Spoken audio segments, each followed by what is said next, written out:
নমস্কার দর্শক এবং শ্রোতা বন্ধুরা, অমৃত কথা এবং বাণী চ্যানেলে আপনাদের সকলকে সুস্বাগত জানাই।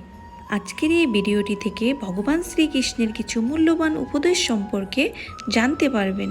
এই মূল্যবান উপদেশগুলি অনুসরণ করে আপনারা জীবনে সফলতা অর্জন করতে পারবেন।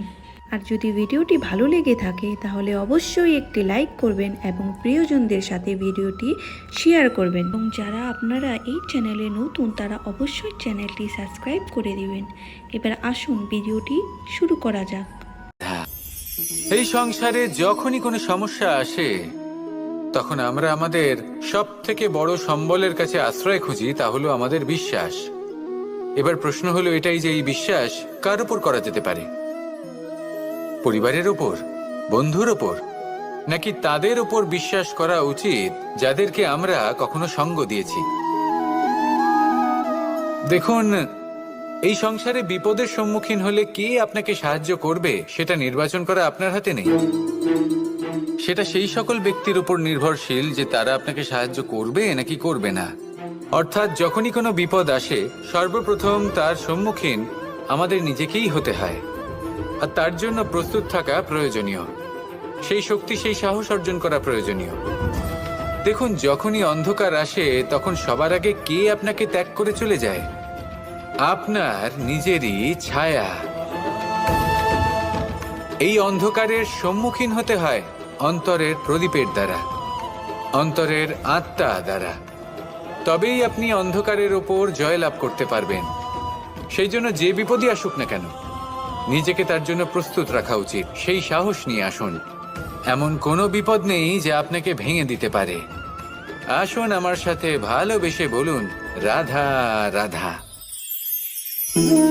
মানুষ সুখী জীবনযাপনের প্রতি এতটাই অভ্যস্ত হয়ে পড়ে যে একটা ছোট্ট সমস্যা এলেই সে সবার থেকে সাহায্য চাইতে শুরু করে দেয়। সে সাহায্য লাভও করে এবং সেই সংকট থেকে সে বেরিয়েও আসে। কিন্তু এই সাহায্য কিছু মুহূর্তের, আর কিছু মুহূর্তের হলো এই দুঃখ। এই দুই মুহূর্তের সাহায্যের জন্য আজীবন আপনি তার কাছে ঋণী হয়ে থাকেন। আর মানবিকতার খাতিরে আপনার মনে কৃতজ্ঞতা জেগে ওঠে। আর সেই কৃতজ্ঞতা বোধ হলো যে আপনি কখনো সেই ব্যক্তিকে ছাপিয়ে যেতেই পারবেন না। সেই জন্য জীবনে সবসময় চেষ্টা করবেন নিজেকে প্রস্তুত রাখতে সেই সব সমস্যার জন্য, সেই সব বাধার জন্য যেগুলো আপনার জীবনে আসতে পারে।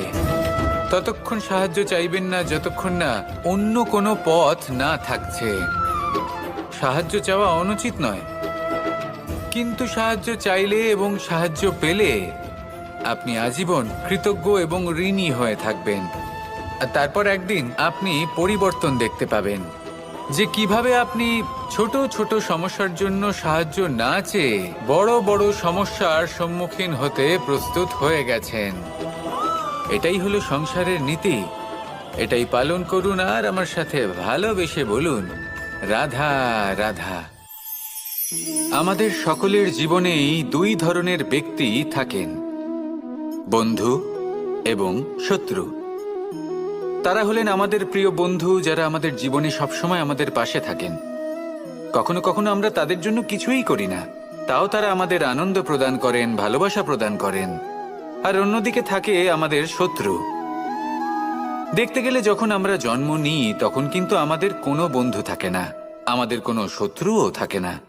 কিন্তু যত ধীরে ধীরে আমরা জীবনে এগোতে থাকি, আমাদের বয়স বাড়তে থাকে, তখন আমাদের বন্ধু আর শত্রু এই দুইয়ের সংখ্যা বাড়তে থাকে। আর সেই সবকিছু নির্ভর করছে আমাদের কথার ওপর এবং আমাদের ব্যবহারের ওপর। এবারে আপনি যদি কোনো ব্যক্তিকে স্বাগত জানান উদার চিত্তে, ভালোবেসে, তাহলে সেই ব্যক্তি আপনার বন্ধু হবেই হবে। কিন্তু যদি আপনি নিজে হাতে কাউকে সামনে অগ্রসর হতে বাধা দেন, বিনা কারণে তার সাথে খারাপ ব্যবহার করেন, তাহলে তার মনে শত্রুতার বোধ অবশ্যই জেগে উঠবে। আর রইল বিষয় কথার, যদি আপনার কথা মধুর হয় তাহলে সবাইকে আপনি আপন করে নিতে পারবেন। এই কথাই যদি কটু হয় তাহলে আপনার আপনজনেরাও দূরে চলে যেতে পারে। তাই নিজের কথার ওপর সংযম রাখুন এবং নিজের আচরণ উদার করে তুলুন। জীবনে সুখে সুখ থাকবে। আসুন আমার সাথে ভালোবেসে বলুন, রাধা রাধা। সুখ, দুঃখ এবং শক্তি, এই তিন হলো এই সংসারের ত্রিদেবের মতো। আমাদের জীবনে যা কিছু ঘটছে এই তিনটির ভিত্তির উপরেই হচ্ছে। আসলে এই সংসারের একটা নিয়ম আছে, যখনই আপনি কিছু লাভ করেন এই সংসার আপনার পরীক্ষা নেয়। এটা জানার জন্য আপনার পরীক্ষা নেয় যে আপনি যা কিছুই লাভ করেছেন আপনি কি আদৌ সেটার যোগ্য কিনা। ঠিক সেইভাবেই এই সুখ, দুঃখ এবং শক্তি আপনার পরীক্ষা নিয়ে থাকে। যখন সুখ আসে তখন সে আপনার পরীক্ষা নেয় যে আপনার মধ্যে অহংবোধ জাগ্রত হয়নি তো। যদি অহংবোধ চলে আসে তাহলে সুখ সেখানেই সঙ্গ ত্যাগ করে। দুঃখ আপনার ধৈর্যের পরীক্ষা নিতে থাকে, আর যদি আপনার মধ্যে ধৈর্য না থাকে তাহলে এটা আপনাকে আরো বেশি দুঃখের গভীর অন্ধকারে ঠেলে দেবে। সেখানে শক্তি পরীক্ষা নেয় আপনার বিনম্রতার। যদি আপনি বিনম্র না হন তাহলে হয় এই শক্তি আপনার সঙ্গ ত্যাগ করবে, নয় এই শক্তি বিনম্রতার অভাবে আপনার পতনের কারণ হতে পারে। এই সংসারে যে কোনো ব্যক্তি যিনি এই পরীক্ষায় উত্তীর্ণ হয়ে থাকেন এই জীবনে তিনি সাফল্য লাভ করেন। আসুন আমার সাথে ভালোবেসে বলুন, রাধা রাধা। ভয়ের সাথে আমরা সবাই পরিচিত, কষ্ট আমরা সবাই পেয়েছি। কখনো কখনো আমরা অসুস্থ হয়ে পড়ি, আর এমন সময় হলে মাতার মমতা, কখনো বাবার স্নেহ, কখনো বন্ধুদের পাশে থাকার অনুভূতি আমাদের রোগ নিরাময়ে সাহায্য করে। কখনো যদি আমরা নিরাশ হয়ে পড়ি, তখন যদি আমাদের কোনো আপনজন আমাদের দুটো ভালো কথা বলে তখন আমাদের মনোবল বেড়ে যায়। ঠিক তেমন সংসারের এই রঙ্গমঞ্চে যদি আপনি পীড়িত অনুভব করেন, কিছু শুভ কথা আলোচনা করুন, কিছু স্তুতি গান করুন, কিছু মুহূর্তের জন্য হলেও নিজের ইষ্টদেবের কথা স্মরণ করুন আর প্রার্থনা করুন। সাহস বাড়বে, শক্তিও বৃদ্ধি পাবে এবং সামনে এগিয়ে চলার পথও দেখতে পাবেন। তখন এই মন প্রসন্ন হয়ে বলবে, রাধা রাধা। এই সংসারে কখনো কোনো ব্যক্তিকে তার বাইরের পোশাক দেখে বিচার করার চেষ্টা করবেন না, এটা খুব বড় ভুল করবেন। যেমন আমরা জীবনে অনেক সময় এমন করি, ধরুন কোথাও একটা গাছ দেখলাম, খুব বিশাল আকারের একটা গাছ, যেটা মাটির থেকে অনেক উঁচুতে পৌঁছে গেছে, যার বিশাল শাখা আছে। সেগুলো দেখে আমরা ভাবি যে এই গাছে হয়তো কত সুস্বাদু ফল আছে, আমরা সেই গাছের পরিচর্যা করতে থাকি। আবার অন্যদিকে হলো একটি তৃণ, যেটা মাটি থেকে কিছুটা উঁচুতে পৌঁছেছে, কিন্তু সেই তৃণর নিচে, মাটির নিচে অত্যন্ত সুস্বাদু ফল বা সবজি জন্ম নেয়, যা আমাদের স্বাস্থ্যের পক্ষে অত্যন্ত উপকারী। সেই জন্য কখনো আবরণ দেখে কাউকে বিচার করতে চেষ্টা করবেন না। তার বদলে এটা বোঝার চেষ্টা করুন যে আপনার সামনে যে ব্যক্তি আছে বা বস্তু আছে তার বিশেষত্ব কি। যদি এই বিশেষত্ব বোঝার ক্ষমতা আপনি অর্জন করেন, যদি এই শিল্প আপনি নিজের ভেতরে জাগ্রত করেন, তাহলে এই সংসারে বিশেষত্ব কি সেটা আপনি জানতে পারবেন। আর এই সমস্ত খেলা দৃষ্টি থেকে নয়, দৃষ্টিভঙ্গি থেকে জন্ম নেয়। দৃষ্টিভঙ্গি সবসময় শুভ রাখুন আর আমার সাথে ভালোবেসে বলুন, রাধা রাধা। আমাদের জীবনে আমরা যখনই এমন কোনো মানুষের সাথে পরিচিত হই যে বয়সে, পদে এবং আর্থিক দিক থেকে আমাদের থেকে পিছিয়ে, তখন আমরা সবাই খুব হীন নজরে তাদের দিকে দেখি। মনেই করি না যে সেই ব্যক্তির নিজস্ব একটা অস্তিত্ব রয়েছে, তার নিজেরও একটা মাহাত্ম্য রয়েছে। আমাদের মনেই হয় না যে আমাদের সামনে দাঁড়িয়ে থাকার যোগ্যতা আছে তাদের। চলুন আপনাকে একটা প্রশ্ন করি, শূন্যের নিজস্ব মূল্য কোথায়? আপনি বলবেন কিছুই না। শূন্যের আবার নিজস্ব মূল্য কোথায়? কিন্তু যখন এই শূন্যই কোনো সংখ্যার সাথে এসে যুক্ত হয়ে যায়, কোনো অঙ্কের সাথে এসে যুক্ত হয়ে যায়, তখন তার মূল্য অনেক গুণ বৃদ্ধি পায়। অর্থাৎ এই শূন্যের মূল্য অবশ্যই আছে। আর আমাদের জীবনেও এমন কিছু ব্যক্তি থাকেন, তাদের দেখে মনে হয় যে এদের কোনো মূল্যই নেই, কিন্তু যখন এই ব্যক্তি কারোর সাথে এসে জুড়ে যান, তখন তার মূল্য সেই ব্যক্তির বৃদ্ধি ঘটায়। এই সংসারে এমন কোনো ব্যক্তি নেই যার কোনো মূল্য নেই। যদি আমরা ধনুকের কথা বলি, তাহলে তার জন্য একটি দড়ির প্রয়োজন হয়, যেটি প্রত্যঞ্চা হিসেবে ব্যবহৃত হয়। যদি এই প্রত্যঞ্চা না থাকে, তাহলে ধনুকের কোনো মূল্যই থাকে না। যদি প্রত্যঞ্চা না থাকে, তাহলে ধনুকের অস্তিত্ব অসম্পূর্ণ থেকে যায়। এই সংসারে যে কোনো ব্যক্তি হোক বা যে কোনো বস্তু হোক, প্রত্যেকের নিজস্ব একটি মূল্য আছে। তার সম্মান করুন, সামনে অগ্রসর হন, আর আমার সাথে ভালোবেসে বলুন, রাধা রাধা। মানুষ একটা অত্যন্ত শ্রেষ্ঠ কর্ম করতে পারেন, সেটা হলো ভুলে যেতে পারা। আর সেটা বরদানের চেয়ে কম কিছু নয়। মানুষকে যখন কোনো কারণে নিজের প্রিয়জনদের থেকে দূরে যেতে হয়, তখন মনে দুঃখ জাগ্রত হয়। তিনি সেই দুঃখকে ভুলতে পারেন। কখনো কোনো সম্পর্ক থেকে যদি দুঃখ পেয়ে থাকেন, তখন সেই দুঃখকে ভুলতে পারেন। কিন্তু এই সংসারের প্রত্যেক আবেগ, প্রত্যেক বস্তু ভুলে যাওয়া উচিত নয়। বিশেষ করে আমাদের প্রিয়জন, আমাদের পরিবারের সদস্য। যখন এই সংসার থেকে ওনারা চলে যান, তখন যে সৎকর্ম ওনারা করেছেন, যে প্রেরণা ওনারা আমাদের প্রদান করেছেন, কখনো ভুলে যাওয়া উচিত নয়। যখন আপনি কোনো উঁচু স্থানে পৌঁছে যান, আপনি সাফল্য লাভ করেন, তখন সেই সকল বন্ধুদের ভোলা উচিত নয় যারা আপনার সাথে আরম্ভ থেকে ছিল, যারা সবসময় আপনাকে সাহায্য করেছে। আর সবথেকে গুরুত্বপূর্ণ কথা, আপনার বয়স যতই বৃদ্ধি পাক না কেন, মাতা পিতাকে কখনো ভুলবেন না। আপনি যতই বড় হন না কেন, আপনি তাদের সন্তানই থাকবেন। অভিজ্ঞতার দিক থেকে ওনাদের থেকে ছোটই থাকবেন। তাই সবসময় নিজের মাতা পিতাকে নিজের সাথে রাখুন, কখনো তাদের ভুলবেন না। সেই সকল ব্যক্তিদের ভুলে যাবেন না যারা দুঃখের দিনে আপনার সাথে ছিল, তবেই জীবনে সুখ পাবেন। আসুন আর আমার সাথে ভালোবেসে বলুন, রাধা রাধা। মানুষের এই সংসারে জীবনযাপন করার জন্য কিছু জিনিসের প্রয়োজন পড়ে। এমন কিছু আবেগ, এমন কিছু বস্তু আছে যেগুলো তার প্রয়োজন হয়। কিন্তু সব থেকে বেশি যে জিনিসটা তার প্রয়োজন হয়, সেটা হলো সম্মানের। আমাদের ভালো লাগে যখন কেউ আমাদের সম্মান করে। আমরা কাউকে সম্মান করলে তারও সেটা ভালো লাগে। কিন্তু আপনি দেখবেন যে সংসারে বেশিরভাগ মানুষ দুটি মাপদণ্ডের ভিত্তিতে সম্মান করেন। হয় বয়স দেখে করেন বা উপার্জন দেখে, অর্থাৎ সেই ব্যক্তি কতটা উপার্জন করেন। এবার ভেবে দেখুন, এটা আবশ্যক নয় কারোর বয়স যদি বেশি হয় তার বুদ্ধিও ততটাই বেশি হবে। আবশ্যক এটাও নয় যে কোনো ব্যক্তি যদি অত্যন্ত ধনী হন বা তার মনও নির্মল হবে বা তিনি সৎকর্ম করবেন বা এমন কোনো কর্ম করবেন যাতে উনি সম্মান লাভ করতে পারেন। হতে পারে উনি ধনী কিন্তু দুশ্চরিত্র। সেই জন্য বয়স বা উপার্জন দেখে কোনো ব্যক্তিকে সম্মান করবেন না। কর্ম দেখুন।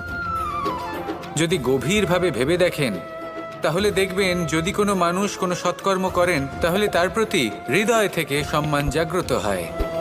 এটাই হলো সেই সম্মান যা অর্জন করতে হবে। বয়স আজ আছে, কাল আরো বৃদ্ধি পাবে। উপার্জন আজ আছে, কাল সেটা কমে যেতেও পারে। কিন্তু যদি আপনি নিরন্তর শুভকর্ম করতে থাকেন, তাহলে আপনি মৃত্যুর পরেও অমর হয়ে থাকবেন। আসুন আমার সাথে ভালোবেসে বলুন, রাধা রাধা। আপনি কখনো কাউকে পর্বতে আরোহণ করতে দেখেছেন? বা আপনি কখনো নিজে কোনো পর্বতে আরোহণ করেছেন? করে থাকলে আপনি এই বিষয়ে অবশ্যই জানবেন যে যখন আমরা শিখরের দিকে এগোই, ওপরের দিকে এগিয়ে চলি, তখন আমাদের একটু ঝুঁকে পথ চলতে হয়। তখনই আমরা সেই পর্বত আরোহণ করতে পারি। কিন্তু যে ব্যক্তি নিচের দিকে ফিরে আসছেন, তিনি কিন্তু ঝুঁকে চলেন না, তিনি দৃঢ়ভাবে সোজা হয়ে নিচে নামেন। এই ভারসাম্য বজায় রাখার এই খেলাতে সংসারের একটা সার লুকিয়ে রয়েছে। যদি আপনিও জীবনে উঁচুতে উঠতে চান, শিখরে পৌঁছতে চান, তাহলে আপনাকেও নত হয়ে, বিনম্র হয়ে সামনে এগোতে হবে। সেখানে যদি আপনি বুক চিতিয়ে উদ্ধতভাবে অহংকার বোধ নিয়ে চলতে থাকেন, সেখান থেকেই আপনাকে নিচে নামতে হবে। কোনো ব্যক্তি তার বিনম্র স্বভাব দেখেই বোঝা যায় যে সেই ব্যক্তি সাফল্যের শিখর দেশে আরোহণ করছে নাকি নিচে তথা খাদের দিকে যাত্রা করছে। তাই সবসময় বিনম্র থাকুন, শ্রেষ্ঠ কর্ম করুন, পরিশ্রম করুন, আর আমার সাথে ভালোবেসে বলুন রাধা রাধা। একদিকে হলো আঙুর আর অন্যদিকে কিশমিশ। দেখতে গেলে এই দুটোই সবারই খুব প্রিয়, শিশু হোক, যুবক হোক বা কোনো বৃদ্ধ ব্যক্তিই হোক না কেন। আর দেখতে গেলে এই কিশমিশ এটা আঙুর থেকেই আসে, তারই অন্য একটি রূপ। কিন্তু কখনো হাটে যান আর গিয়ে জিজ্ঞেস করুন যে এই কিশমিশ আর আঙুর এই দুইয়ের মধ্যে অধিক মূল্য কার। আপনিও নিশ্চয়ই জানবেন যে কিশমিশের মূল্য আঙুরের থেকে অনেক গুণ বেশি। এবার এরকম কেন হয়? এর পেছনে কি কারণ থাকতে পারে? একদিকে হলো সেই আঙুর যা টাটকা অবস্থায় গাছ থেকে পেড়ে খাওয়া যায়, আর অন্যদিকে হলো কিশমিশ যাকে মাসের পর মাস রোদে ফেলে রাখা হয়। একদিকে আঙুর যা কিনা অত্যন্ত রসালো, আর কিশমিশে কোনো রসই নেই। একটি হলো অত্যন্ত কোমল এবং সুন্দর, অন্যটি অমসৃণ এবং তাতে বিন্দুমাত্র সৌন্দর্য নেই, তাও তার মূল্য বেশি। এইসব কেন হয়? এই কারণেই হয় কারণ সেই আঙুর অনেক মাস পর্যন্ত রোদ সহ্য করে থাকে, কষ্ট সহ্য করে থাকে, তবেই সেই আঙুর কিশমিশে পরিণত হয়। এবার জীবনের কড়া রোদ যাকে সহ্য করতে হয় তার সাথেও এটাই হয়ে থাকে, তারও মূল্য আপনা থেকেই বৃদ্ধি পায়। আপনার জীবনে আপনার গুণ, আপনার প্রতিভা তা অত্যন্ত গুরুত্বপূর্ণ। কিন্তু যখন আপনি অভিজ্ঞতা লাভ করেন তখনই সেই অভিজ্ঞতা আপনার গুণ এবং প্রতিভাকে আরও অনেক বেশি শ্রেষ্ঠ করে তোলে। তাই জীবনের কঠোর রোদের মধ্যেও দাঁড়িয়ে থাকাটা শিখে নিন, সাহসের সাথে কঠিন পরিস্থিতির সম্মুখীন হওয়াটা শিখে নিন। ঠিক এইভাবেই অভিজ্ঞতা লাভ করতে হয়, আর এই অভিজ্ঞতা আপনার মূল্য বৃদ্ধি করতেই থাকবে, করতেই থাকবে। আর তখন এই মন প্রসন্ন হয়ে বলবে রাধা রাধা।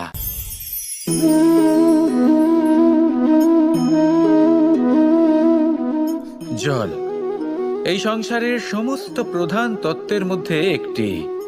এই জল যে কোনো জ্বালা দূর করে, আগুনকে নিভিয়ে দেওয়ার ক্ষমতা রাখে, অবিরল অবিচল ভাবে প্রবাহিত হতে পারে, একে কেউ বাধা দিতে পারে না।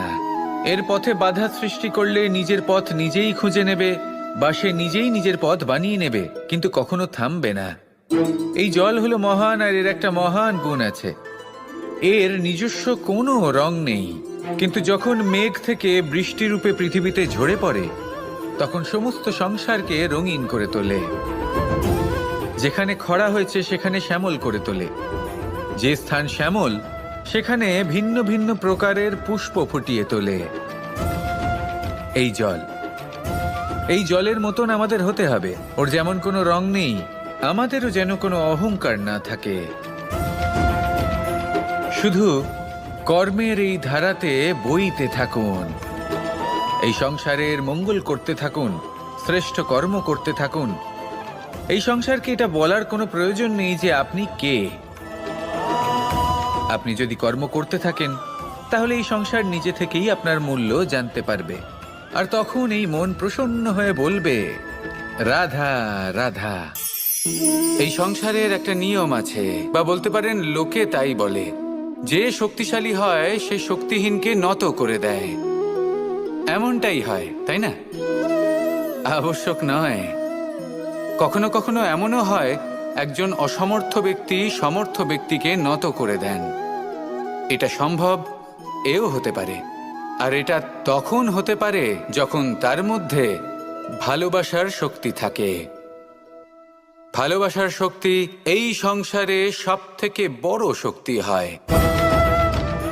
এই ভালোবাসার শক্তি দ্বারাই নির্ধন সুদামা আমাকে দিয়ে নিজের পা ধুইয়ে নিল, কিছু না বলেই, কিছু না চেয়েই।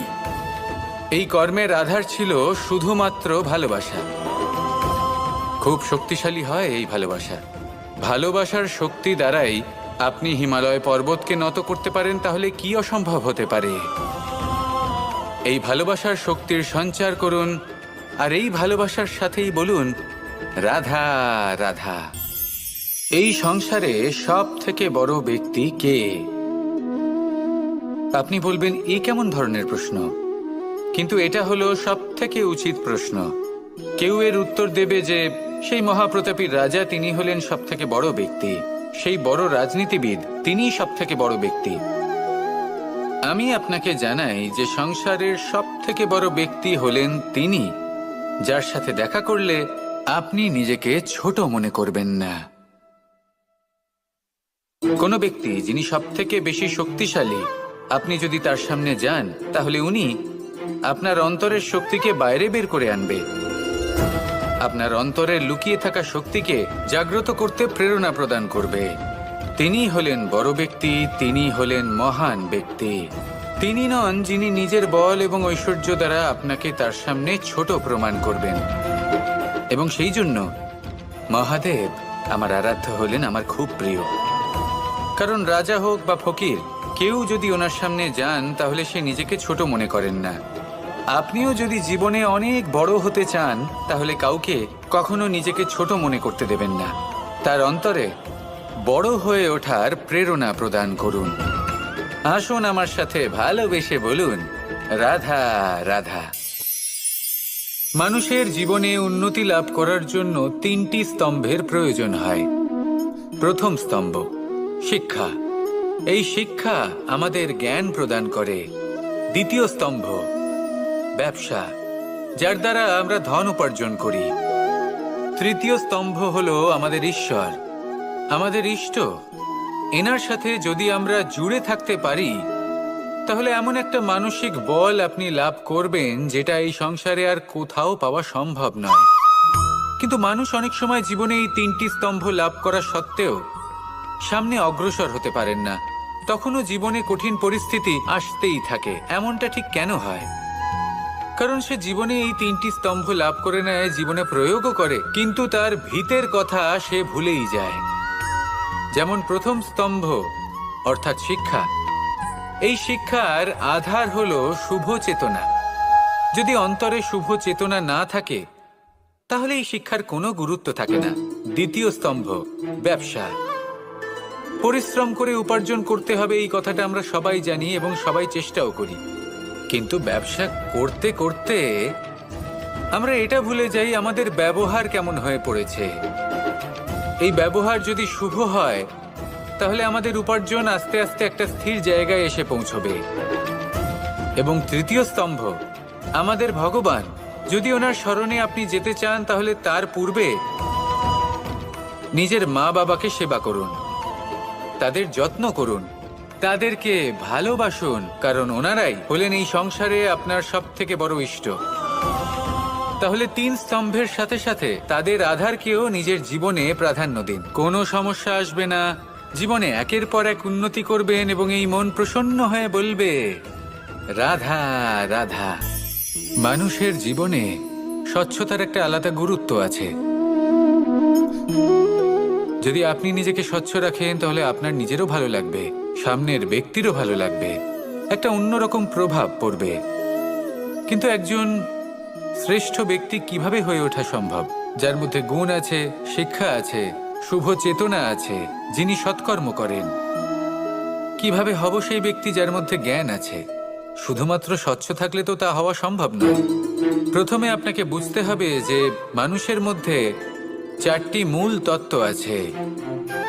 প্রথম হলো তার শরীর, যার দ্বারা উনি যে কোনো কর্ম করে থাকেন। দ্বিতীয় তত্ত্ব হলো তার মন, যার দ্বারা কোনো কর্ম করার জন্য সে নিজেকে প্রেরণা দিতে থাকে। তৃতীয় তত্ত্ব হলো বুদ্ধি। যে কর্ম আমরা করতে চাই, যে লক্ষ্যে আমরা পৌঁছতে চাই, সেটা আমরা কিভাবে কোন পথে করব সেটা স্থির করা যায় বুদ্ধি দিয়ে। আর চতুর্থ তত্ত্ব হলো আত্মা। আত্মা হলো এমন এক তত্ত্ব যার কোনো সমাপ্তি নেই। আত্মা হলো অজয়। কিন্তু এরও শুদ্ধিকরণের প্রয়োজন হয়। এই 4টি তত্ত্বের শুদ্ধিকরণ করতে থাকুন, এদের নির্মল রাখুন, শুদ্ধ রাখুন। এবং এটা কিভাবে হবে? শুভ চেতনা দ্বারা। জ্ঞানের দ্বারা এবং সব থেকে বেশি গুরুত্বপূর্ণ প্রেমের দ্বারা। আসুন আমার সাথে ভালোবেসে বলুন, রাধা রাধা। রাধা কখনো কখনো আমার জন্য বড়ই সুগন্ধি আতর নিয়ে আসে, পারিজাত ফুলের মালা নিয়ে আসে আমার প্রসাধন করবে বলে, এবং আমার সব থেকে বেশি প্রিয় মাখন নিজে হাতে বানিয়ে আনে আমাকে নিজে হাতে খাইয়ে দেবে বলে, সবকিছু আমাকে প্রসন্ন করবে বলে। কিন্তু আপনি কখনো ভেবেছেন যে এই আতর কিভাবে বানানো হয়? সহস্র ফুলের পাপড়ি একসাথে পিষে নিতে হয়, তারপরে তার থেকে যে রস নিঃসৃত হয় সেই রস দ্বারাই আতর তৈরি হয়। অনেক সংখ্যক ফুলকে অসীম যন্ত্রণা ভোগ করতে হয়, তবে তারা আমার প্রসাধন সামগ্রী হয়ে উঠতে পারে। দুধ থেকে মাখন তৈরি করার জন্য কতটা পরিমাণ মন্থন সহ্য করতে হয় সেটা আপনি জানেন। ঠিক সেই রকমই হলো আমাদের জীবনও। বিপদও আসে, কঠিন পরিস্থিতিও আসে, এর সম্মুখীন হতে শিখুন। মনে রাখবেন, আপনি হলেন সেই দুধ যাকে মন্থন সহ্য করতে হবে মাখন হয়ে ওঠার জন্য। মনে রাখবেন, আপনি হলেন সেই ফুলের মতন যাদের পিষ্ট হতে হবে সুগন্ধি আতর হয়ে ওঠার জন্য, যাকে এই সংসার পছন্দ করে। কখনো কখনো জীবনে আপনার সাথে খারাপ শুধুমাত্র এই কারণে ঘটে যাতে আপনার শ্রেষ্ঠ রূপ এই সংসারের সামনে আসতে পারে। শুধুমাত্র কঠিন পরিস্থিতি এবং বিপদকে একটা সুযোগ হিসেবে দেখার চেষ্টা করুন। আপনার জন্য এই সংসার বদলে যাবে, সংসারকে দেখার দৃষ্টিভঙ্গি পাল্টে যাবে, আপনার ভাগ্য পাল্টে যাবে, আর এই মন প্রসন্ন হয়ে বলবে, রাধা রাধা। যখন আমরা কোনো বনে প্রবেশ করি, তখন এই সবুজ ঘাস দেখে, এই কোমল ঘাস দেখে আমাদের মন প্রফুল্ল হয়ে ওঠে। ভিন্ন ভিন্ন প্রজাতির ফুল, ভিন্ন ভিন্ন রঙের ফুল দেখে এই মন আনন্দে ভরে ওঠে। এখানে শিশুরা আনন্দ লাভ করে, বড়রা ভোজন গ্রহণ করেন, কথাবার্তা বলেন, হাঁটাহাঁটি করে বেড়ান। এবার ভেবে দেখুন, যখন এই উপবনের নির্মাণ হয়েছিল সেই সময় যদি এই মাটিকে সঠিকভাবে খনন না করা হতো, যদি তাতে সঠিকভাবে বীজ রোপণ না করা হতো, যদি কোনো সংঘর্ষ না হতো, পরিশ্রম না করা হতো, যদি চলতে চলতে পায়ে কাঁটা না বিঁধে যেত, তাহলে এই সুন্দর বন দেখে আমরা কি এই আনন্দ লাভ করতে পারতাম? কখনোই নয়। ধরুন কোনো নদীর তটে সুন্দর একটি বন আছে, সেই বনের আনন্দ লাভ করতে গেলে আপনাকে সেই নদী পার করতেই হবে। যদি সুখের নদীর কাছে পৌঁছতে চান, তাহলে তটে যে কাঁটা রয়েছে সেগুলোর সাথে সংঘর্ষ করতেই হবে। এই সংসারে যদি আপনি সুখ লাভ করতে চান, তাহলে সুখ লাভের এই যাত্রা শুরু করতে হবে সংঘর্ষ দ্বারা। তাহলে সংঘর্ষকে স্বাগত জানান, এর পেছনেই সুখ রয়েছে যা আপনার জন্য অপেক্ষা করছে। এবার হাসুন আর আমার সাথে ভালোবেসে বলুন, রাধা।